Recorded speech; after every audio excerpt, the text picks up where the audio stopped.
Diabetes నేను చాలామంది diabetes వచ్చేసిందండి, షుగర్ వచ్చేసింది అని బాధపడుతుండే వాళ్ళు ఉన్నారు కదా!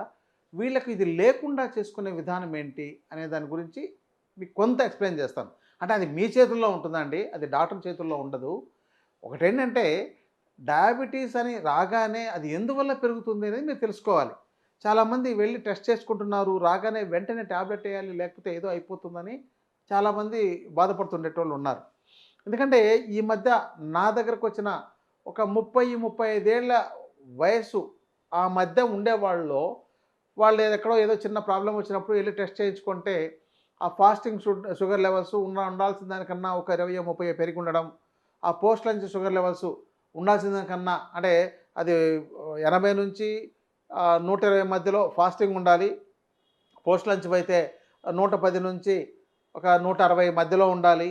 అదే ర్యాండమ్‌గా తీసుకున్నట్లయితే 180 నుంచి 200 లోపు ఉండాలి యాక్చువల్‌గా.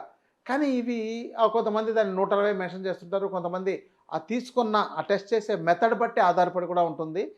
కానీ ఈ 160, 180 దాటి ఉంది లేదా 200 దాటి ఉన్నాయనంటే మీకు వెంటనే షుగర్ వచ్చేసిందనగానే వాళ్ళు చాలా మానసికంగా నాకు షుగర్ వచ్చేసింది అని ఫీల్ అవ్వడం వీళ్ళలో కూడా ఉంటే వాళ్ళకి హెరిడిటరీ అంటే వాళ్ళ ఇంట్లో వాళ్ళ అమ్మకో, నాన్నకో, వాళ్ళ తాతకో ఒక 7 తరాల్లో ఎవరికో ఉందని, దానివల్ల వాళ్ళకి ఇది వచ్చేసిందని వెంటనే ఆ పక్క వాళ్ళో, ఎదురింటి వాళ్ళో లేకపోతే వీళ్ళ బంధువులే మీ తాతకుండేది అది నీకొచ్చేసిందని ఇలా ఏదో చెప్పడం.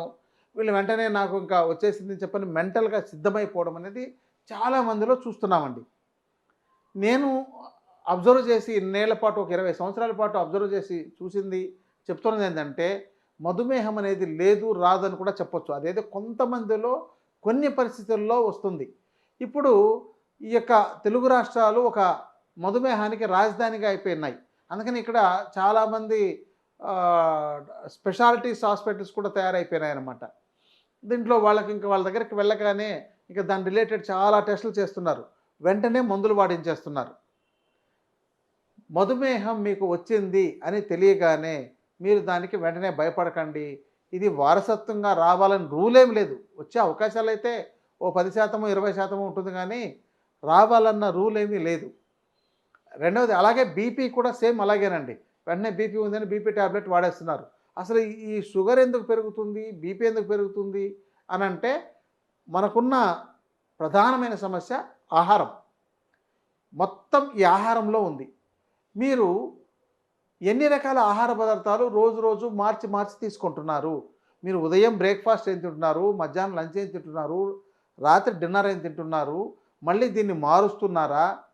ఎందుకంటే ఉదయం ఇడ్లీ చేశారంటే మధ్యాహ్నం అదే బియ్యంతో తయారు చేసిన ఇడ్లీ మళ్ళీ మధ్యాహ్నం అన్నంగా తయారై ఉంటుంది. మరి పూరి తిన్నారనుకోండి సాయంత్రం అదే చపాతీగా తయారై ఉంటుంది. లేకపోతే మీరు ఇంకేదైనా దాంతో దోస చేశారంటే అది కూడా నెక్స్ట్ అది అన్నంగా తయారయ్యేది. అంటే ఈ 2 పదార్థాలతోనే చాలామంది తిరుగుతున్నారు. ఈ మధ్య మిల్లెట్స్ అలవాటు చేసుకొని కొంతమంది ఎప్పుడో అక్కడక్కడ మిల్లెట్స్ వాడుతున్నారు. ఆ వాడే వాళ్ళు కాస్త ఏదో ఒక రకాన్ని తీసుకెళ్ళి అదే రుచిగా ఉందని చెప్పని ఇక్కడ తీసుకెళ్ళి మొత్తానికి చివరగా ఇచ్చే కంక్లూజన్ ఏంటంటే రుచి బాగుండాలి. మీరు రుచి బాగుండాలి అనేది ఒక సబబే కానీ రుచినే ఆధారంగా చేసుకొని మీరు వీటన్నిటిని మార్చి దాన్ని నూనెలోకి వేసి ఇంకొక రకంగా వేసి రకరకాలుగా మార్పులు చేస్తే అవి మీకు హాని చేసి మీ యొక్క గ్లూకోజ్ లెవెల్స్ పెరగడానికి చాలా బాగా సపోర్ట్ చేస్తాయి. కాబట్టి మన ప్రకృతి ఏంటి? ప్రకృతిలో మనకు ఎలా అందించింది? దాన్ని మనం ఎలా తీసుకోవాలనేది ఒకసారి మీరు బాగా అబ్జర్వ్ చేసినట్టయితే, పరిశీలిస్తే మీకు అర్థమవుతుంది. మనకు ప్రకృతి వెంటనే తినడానికి ఇచ్చిండే ఆహారం పళ్ళండి.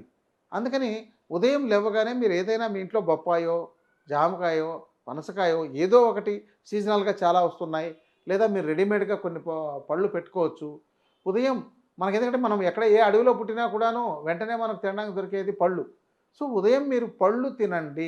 రెండవది మధ్యాహ్నం ఆహారం ఏం తీసుకోవాలి? మధ్యాహ్నం మీరు ఏవైతే తీసుకోవాలనుకుంటున్నారో అవన్నీ అంటే గింజ ధాన్యాల్లో మీకు ముఖ్యంగా రైస్ కావచ్చు, గోధుమలది కావచ్చు, లేకపోతే ఇక మిగతా మిల్లెట్స్ కావచ్చు, జొన్నలు ఏవైనా కావచ్చు. అదేదైనా సరే ఒక సగం దానిని, ఇంకో సగం ఆకుకూరలు తీసుకోండి.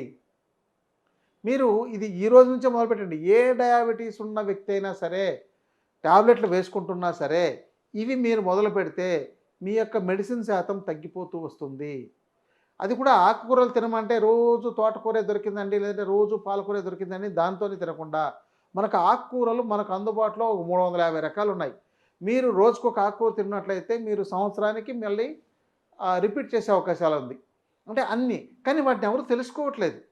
మీరు ఒక ఒరిస్సా వెళ్ళండి, ఒక అస్సాం వెళ్ళండి, అక్కడ సుమారు ఒక 150-200 రకాల ఆకుకూరలు వాళ్ళు వాడుతున్నారు.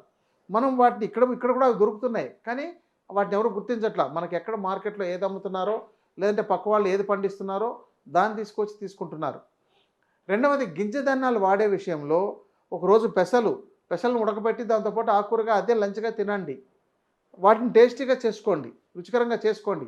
ఉల్లిపాయలేసుకోండి, వెల్లుల్లిపాయలేసుకోండి, అన్నీ వేసుకోండి. ఇంకా కావాలంటే ఇంకొన్ని ఏవైనా యాడ్ చేసుకోండి.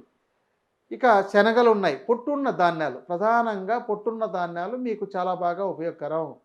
శనగలు, పెసలు, ఉలవలు, మినుములు, అలసందలు, బొబ్బర్లు, ఇంకా తీసుకుంటూ పోతే అవిసెలు, నువ్వులు ఇలాంటివన్నీ ఉన్నాయి. ఇక్కడ మీరేంటంటే నువ్వులని వేరే వాటితో ఒక స్పూను, 2 స్పూన్లు వేసుకోవడం. అవిసెలు కూడా 1, 2 స్పూన్లు వేసుకోవడం. ఇలా ప్లస్ ఆకుకూరలు.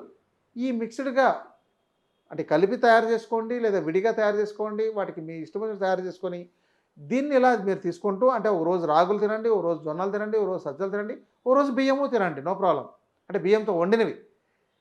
అంతేకాక రోజు బియ్యం అంటే ఇక మనకు కుక్కర్ ఉంది. మన ఇంట్లో బియ్యం బస్తా ఉంది. వెంటనే పోసేయడం, కుక్కర్ పెట్టేయడం, 5 నిమిషాల్లో తయారైపోతుంది అని తినడం. ఈ పద్ధతిని కొంచెం మార్చుకోవాలి. ఆకుకూరలకు ఎక్కువ ప్రాధాన్యత ఇవ్వండి. అంటే అట్లీస్ట్ ఒక 60% మీకు ధాన్యాలు తీసుకుంటే 40% ఆకుకూరలు ఉండేటట్టు చూసుకోండి. తర్వాత సాయంత్రం ఆహారంలో మీరు తప్పనిసరిగా కూరగాయల్ని తినండి. బెండకాయ, దొండకాయ, బీరకాయ, సొరకాయ, గుమ్మడికాయ, క్యాలీఫ్లవర్, క్యాబేజ్ ఇలా తీసుకుంటూ పోతే మనకు ఒక 30-40 రకాలు మనకి ఇక్కడే అందుబాటులో ఉంటున్నాయి. ఇంకా మీరు కొత్తవి తెచ్చుకోగలిగితే దుంపలు కూడా తెచ్చుకోగలిగితే చాలా మంచిది. వీటిలో కొన్ని కాంబినేషన్స్‌తో గానీ, సింగిల్‌గా గానీ వాటితో టేస్టీగా తయారు చేసుకొని కేవలం వెజిటబుల్సే తీసుకోండి. మీరు ఇలా ఎప్పుడైతే ఒక నెల రోజుల పాటు చేశారో మీ యొక్క డైజెషన్ చాలా బాగుంటుంది. మీ గ్యాస్ ట్రబుల్ తగ్గిపోతుంది. మీకు ప్రధానంగా హెవీనెస్ అనేది తగ్గిపోతుంది. శరీరానికి సరిపడినంత బలాన్ని కూడా ఇస్తుంది. ఎందుకంటే మీరు పళ్ళు ఉదయం తీసుకున్నట్లయితే మీకు అది సక్రమంగా జీర్ణం అయ్యి, మీకు డైజెస్టివ్ ఎంజైమ్స్ ప్రాపర్‌గా ప్రొడ్యూస్ అయ్యి, దానివల్ల మీకు జీర్ణ వ్యవస్థ మెరుగవుతుంది. మీ యొక్క ఆరోగ్యం బాగుంటుంది. ఇక మలబద్ధకం సమస్య కూడా ఉండదు. రోజు చాలా తేలికగా ఫ్రీగా విరేచనమైపోతుంది. ఈ విధానాన్ని మీరు కొనసాగిస్తూ పోతే కొన్ని రోజులకు మీరు మందులను తగ్గించేసుకోవచ్చు. అసలు మందులే లేకుండా చేసుకోవచ్చు. బరువు ఎక్కువగా ఉండేటట్టు కాకుండా 70 కిలోలు దాటి ఉండకుండా ఉండేటట్టు చూసుకోండి. ఇంకా ఒకవేళ హైట్ బాగా ఉన్నట్లయితే మీరు 85 కిలోల దాకా ఉన్నా కూడా మీరు ఈ ఆహార విధానం మార్చుకుంటే బాడీ చాలా తేలిగ్గా తయారవుతుంది. దీంతో మీరు కొన్ని రోజులకు మధుమేహం లేకుండా చేసుకోవచ్చు. ఇంకా లేదండి బాగా తీవ్రంగా ఎక్కువగా ఉందనంటే ఆయుర్వేదంలో చాలా రకాల మూలికలు ఉన్నాయి. పసుపు దగ్గర నుంచి, మెంతుల దగ్గర నుంచి, ఉసిరికాయ దగ్గర నుంచి ఒక 150-200 రకాల ద్రవ్యాలు మనకు మధుమేహం తగ్గించే ఉన్నాయి. కాబట్టి వీటిని వైద్యుల పర్యవేక్షణలో కానీ, మీకు దానికి తగినంత పరిజ్ఞానం ఉన్నట్లయితే మీరు స్వయంగా ఏదైనా కలిపి తీసుకోవడం కానీ ఇలాంటివి చేసుకున్నట్లయితే మీ మధుమేహాన్ని అదుపులో ఉంచుకోవచ్చు. ఎందుకంటే ఈ ఆధునికమైన మందులు, కెమికల్స్‌తో తయారు చేసిన మందులు వాడి చివరికి మీ యొక్క ఇమ్యూనిటీ తగ్గిపోయి, తర్వాత దాంతోపాటు ఇంకో బీపీ, దాంతోపాటు అస్తమా, ఇంకోటి ఇలా యాడ్ అయ్యి, కొలెస్ట్రాల్ యాడ్ అయ్యి, ఇక థైరాయిడ్ ఒకటి యాడ్ అయ్యి, వీటన్నిటికీ మందులు వాడుకుంటూ అసలు ఆహారం కన్నా మందులనేది ఎక్కువైపోతుంది. అలాంటి పరిస్థితి నుంచి మీరు బయటపడండి. నమస్తే.